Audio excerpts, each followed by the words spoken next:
안녕하세요. 그림읽기입니다. 자, 5월 만평 보기 전에 의미 있는 전시회를 하나 소개합니다. 서울 물레동 골목에서 5.18 리제너레이션 광주 민중항쟁 45주년 기념 미디어 아트 특별전이 있습니다.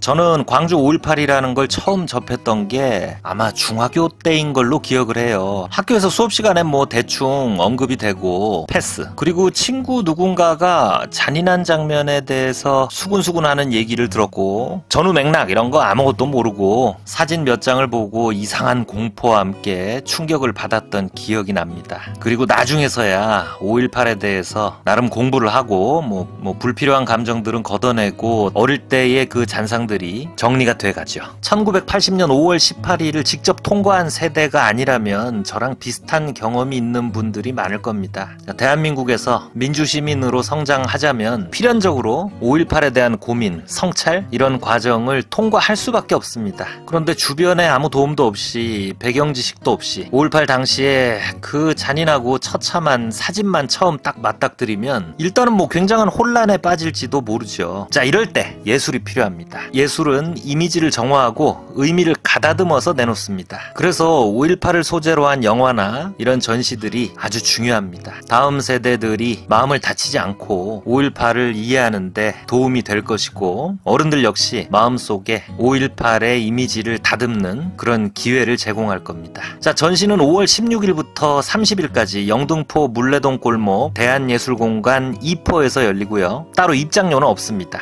전승일 감독님이 기획에 나섰고 고경일, 김윤환, 김은주, 김태권, 두눈, 백영욱, 오성윤, 이인철, 이호, 이철민, 전승일, 주홍, 테디킴, 하재욱, 황중환 작가님이 참여했습니다. 물레동 골목 여기 검색해보시면 동네도 아주 재밌는 곳입니다. 서울 경기 지역 사시는 엄마, 아빠, 삼촌, 이모, 고모, 할머니, 할아버지들께서 다음 세대와 함께 돌아보시면 5월에 아주 좋은 미적 역사적 체험이 될 것 같습니다. 자, 그러면 대선 선거운동이 시작된 첫 주의 만평 같이 보시죠.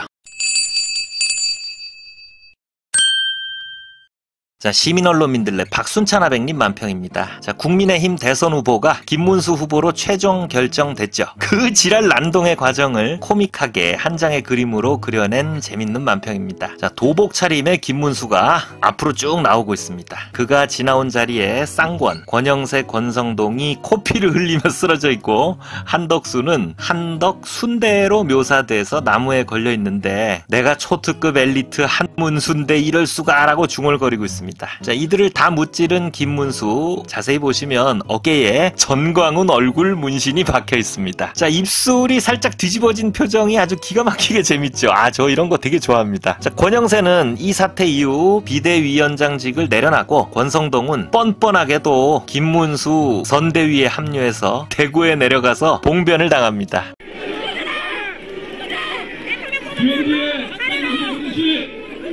모두 하나가 되어야 김문수 후보를 대통령으로 막습니다.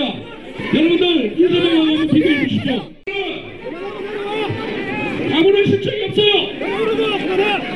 김문수 후보는 경기 도민의 자신만을 위한 정치를 해왔던 사람이 바로 이재명입니다. 여러분 어떻게 해주십니까? 선동이 빨리 내려가야지. 우리 모두 하나로 똘똘 뭉쳐있는 참나, 엊그제까지 알량한 대선 후보라더니 그 알량한 후보의 선거운동을 이렇게 도고 있어요. 아무리 대구 서문시장이지만 아니 권성동은 대구를 얼마나 바보로 여겼으면 거기 가서 감히 저렇게 단상에 얼굴을 내놓는지 참 꼴좋죠.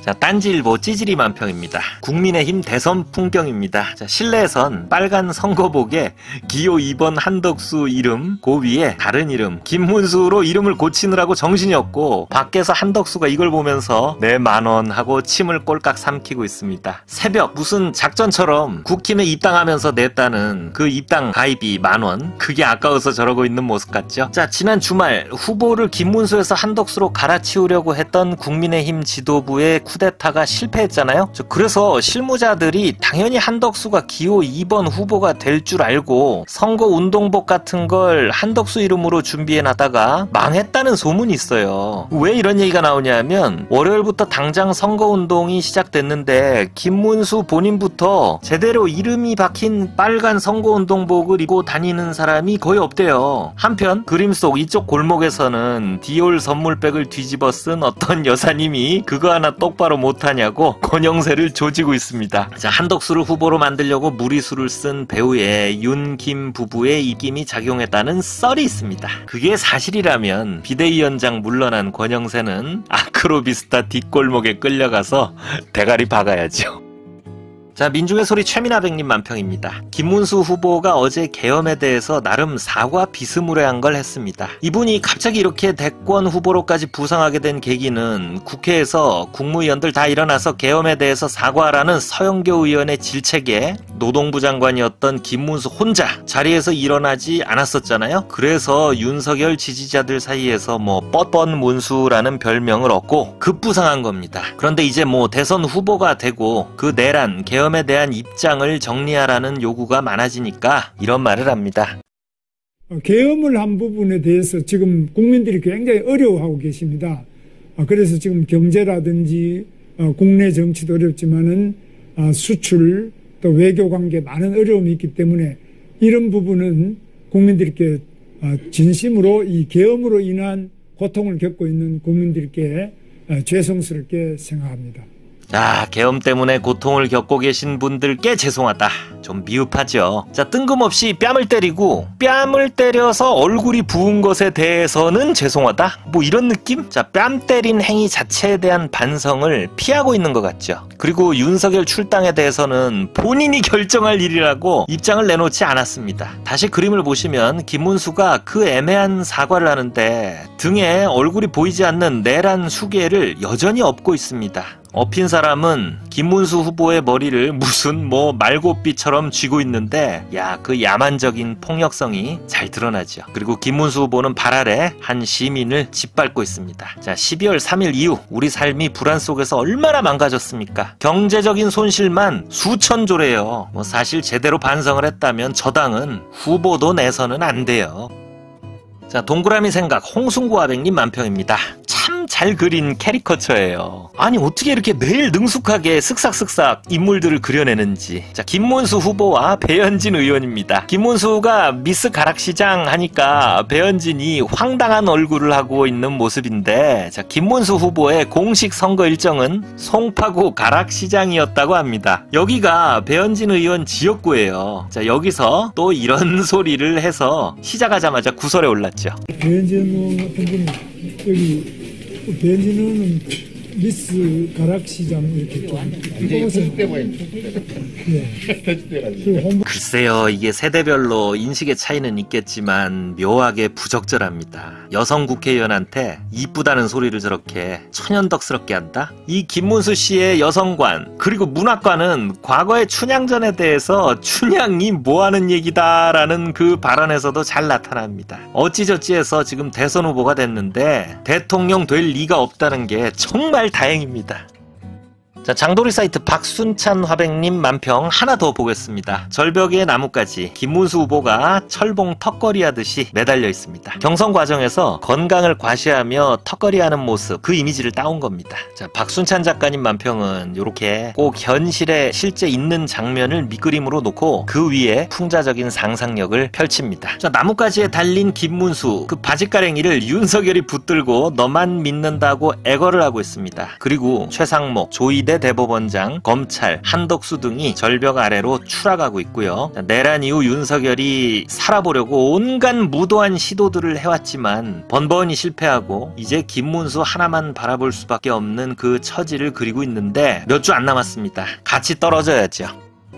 자, 한겨레 그림판 권범철 하백님 만평입니다. 자, 한편 검찰이 공직선거법 및 정치자금법 위반 혐의로 피의자 김건희에게 14일, 그러니까 오늘이네요, 검찰로 와서 조사받으라고 출석 요구서를 보냈다고 합니다. 전처럼 출장을 안 가시네, 그죠? 자, 김건희는 대선에 영향을 준다느니 뭐 문재인도 대면 조사를 안 했다느니 말 같지도 않은 이유를 들어서 불출석을 통보하면서 여전히 제정신이 아님을 과시하고 있습니다. 야, 이거 뭐 딴 사람들 같았으면 벌써 체포영장 신청하고 잡아 가뒀을 거예요. 그런데 무슨 이유인지 검찰은 아직도 멈칫멈칫합니다. 자, 그림은 김건희 영부의 영도자 시절 그 유명한 마포대교 현지 지도 사진을 기본 틀로 지금의 상황을 풍자합니다. 김건희가 지들 소굴인 그 아크로비스타 앞에서 어디 오라가라야 여기서 해 라고 그때 마포대교에서처럼 지도를 하고 계시고 심우정 검찰총장이 공손히 열중셔 자세로 경청하고 있죠. 그리고 옆에 한 검찰은 출석 요구서를 들고 쭈뼛거리고 있습니다. 자, 페이스북 백영욱 화백님 만평입니다. 자, 너무 김문수만 봤으니까 이재명 후보 쪽도 한번 보죠. 자, 최근 어른 김장하라는 영화와 함께 문영배 헌법재판소장과의 인연으로 주목받고 있는 분, 김장하 선생입니다. 진주에서 한의원을 하시면서 모은 큰 재산을 평생 사회운동과 교육사업을 후원하는 데 썼고 1000명이 넘는 장학생을 길러낸 진짜 우리 시대의 큰 어른이십니다. 문영배 재판관도 김장하 선생의 후원으로 공부를 했다고 하죠. 자, 이분이 성품까지 겸손해서 좀처럼 세상에 자신을 드러내지 않는 분인데 무슨 영문에선지 지금 정치의 한복판에 이재명 후보를 지난 10일 만났다고 합니다. 아이고, 반갑습니다. 영상에서 뵈는 거랑 똑같이 생기셨군요. 선생님이 하신 말씀 중에 요란한 소수가 조용한 다수를 흔든다고. 네네네. 그 말씀이 참 맞으십니다. 그래서 민주주의의 제일 꽃이라고 하는 다수결의 길인데, 네. 그게 무너지는 판인데. 네. 가끔씩 그러지요. 네. 네. 그래서 걱정이 돼서 내보내는 게 한다 늘어서. 그렇게 하면 되냐고. 아, 그랬군요. 네네네. 자, 이 그림은 김장하 선생과 이재명 후보가 만나고 있는 모습이 아니에요. 김장하 선생과 문영배 재판관이 만나서 담소를 나누는 모습입니다. 옅은 파스텔 톤으로 스승과 제자를 그린 굉장히 따뜻한 느낌이 가득한 그림이죠. 근데 여러분, 이 그림이 5월 8일 목요일 오전에 페이스북에 올라와요. 자, 문영배 소장과 김장하 선생의 관계는 뭐 진작에 알려져 있고 요 시기에 갑자기 뉴스가 있었던 것도 아닌데 뜬금없이 백영욱 작가님이 요 그림을 그려서 올리고 이틀 뒤 이재명 후보가 김장하 선생과 만납니다. 요즘 이재명 후보의 동선은 뭐 불안한 위협 때문에 극비라서 백 작가님이 먼저 알고 있었을 리도 없어요. 자, 백영욱 작가님 그림이 또 작두를 탄 겁니다. 제 영상을 쭉 봐오신 분들은 알 거예요. 뭐 벌써 한 너댓 번 된 것 같아요. 뜬금없이 뭘 그려서 올리면 며칠 뒤, 뭐 길게는 몇 달 뒤 그림 속에서 묘사된 그런 일이 생깁니다. 야, 이 신묘한 재주를 갈고 닦으라고 권장을 해야 할지 참 묘하죠. 자, 백영욱 작가님 혹시 보고 계시면 20일 뒤 대선 결과도 한번 그림으로 예언을 부탁드립니다. 저는 도통 모르겠어요. 자, 그럼 오늘 영상은 여기서 마칩니다. 감사합니다.